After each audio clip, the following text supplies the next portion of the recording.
When you're a child, the world is a place of infinite possibility.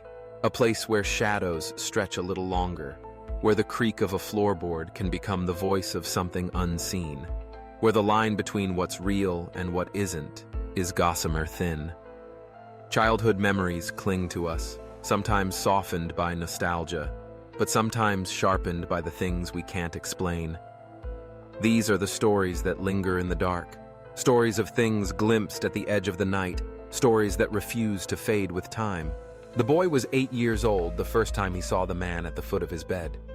It was late, the kind of late that presses in on a child's room, turning every shape into something strange. He woke suddenly, shivering, though his blanket was pulled up to his chin. The air felt wrong, heavy and cold, as if he'd left the window open, though he hadn't. Then he saw him, a tall man, standing still as a statue at the foot of his bed. The man wore a dark suit, old-fashioned, with a shadow across his face that seemed to swallow all the light. The boy tried to scream, but no sound came out. The man didn't move. He just stood there, watching. Nights bled into weeks. The man returned again and again, always at the same time, always at the foot of the bed. Sometimes he would seem a little closer. Sometimes the boy thought he saw a flicker of a smile, cold and joyless, before the man faded into the shadows with the coming dawn. The boy's parents dismissed his stories, calling them nightmares, the product of an overactive imagination. But the boy knew better. He started sleeping with the lights on, started checking under the bed and in the closet, but nothing kept the man away. He learned to dread the night, to close his eyes and count, praying for morning. It became a secret, one he carried with him as he grew older. Eventually, the visits stopped. Or maybe the boy, now a teenager and then a young man, simply stopped seeing him.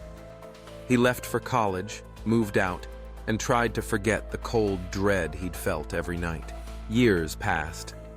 He came home for the holidays, found the house smaller than he remembered, the shadows less menacing.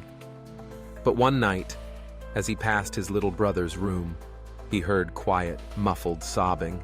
He cracked open the door and found his brother curled up, wide-eyed and pale. "What's wrong?" he whispered, sitting on the edge of the bed.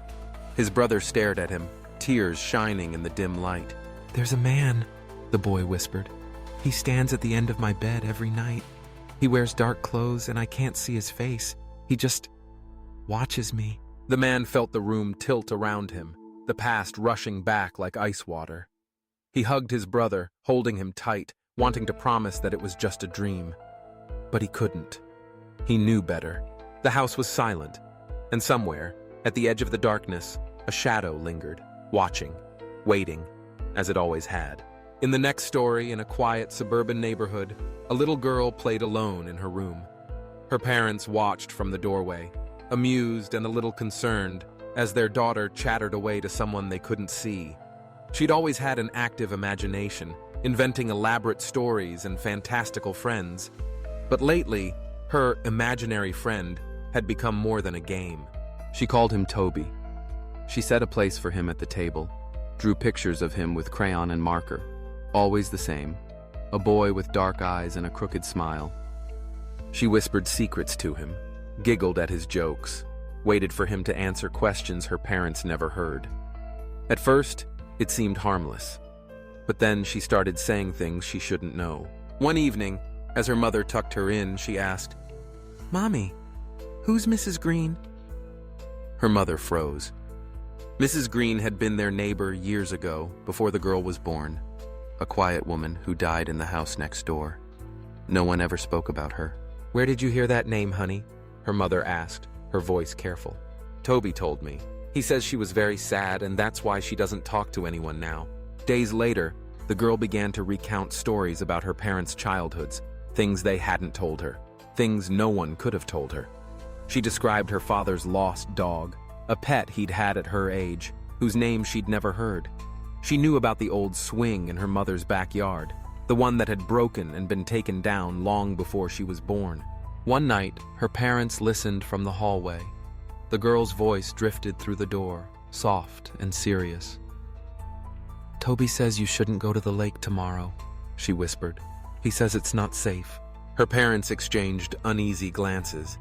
They'd planned a family picnic by the lake, something they'd never mentioned to their daughter. The next day, a sudden storm swept through the area, flooding roads and sending tree limbs crashing down around the lake's edge. Frightened, her parents questioned her about Toby, but she only shrugged. "He's my friend," she insisted. "He just wants to help." As the years passed, the girl stopped talking about Toby. She made new friends, went to school, and seemed to forget her invisible companion. But sometimes, in the quiet moments before sleep, she swore she heard a voice whispering in her ear, soft, insistent, and older than any child could ever be. This final story: a boy sat in his bedroom, the house quiet around him. It was the sort of stillness that seeps into your bones, the hush that settles after everyone has gone to bed. The boy was restless, unable to sleep, when he heard his mother's voice call from the kitchen. "Daniel, come here, please." He sat up, rubbing his eyes. The voice was unmistakable, gentle, a little tired, the way she always sounded at the end of the day. He padded out of his room, down the dark hallway, and toward the kitchen. The light was off, the room empty. He frowned, calling softly, "Mom?"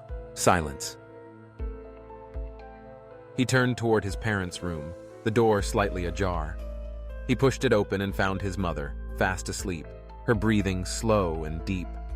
He shivered, closing the door quietly behind him. Maybe he'd imagined it. Maybe he was just tired. The next night, it happened again.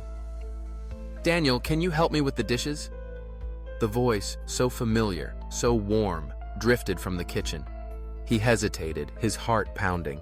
This time, he checked his mother's room first. She was still asleep, unmoving beneath the covers. The kitchen was empty, but the air felt colder somehow, as though someone had just left. He tried to tell his parents, but they only smiled, ruffled his hair, told him he'd probably been dreaming. But he knew the difference between dreams and reality. The voice was real. It called to him, always from the kitchen, always when the house was dark and the world felt thin and fragile. One night, he steeled himself and answered the call. He walked into the kitchen, his feet bare against the cold tile. The refrigerator hummed, the clock ticked on the wall, but otherwise there was only silence. He turned to go back to bed, but as he did, he caught a glimpse of movement in the reflection of the window, a shadow, tall and indistinct, standing behind him. He spun around, but there was nothing there. The room was empty. He stopped answering the voice after that. He plugged his ears with headphones, turned up the music, tried to drown out the sound. But sometimes, late at night, he still heard his mother's voice calling from the kitchen. Softer now, almost pleading, as if whatever wore her voice was growing impatient. He never found out what would have happened if he'd answered a third time.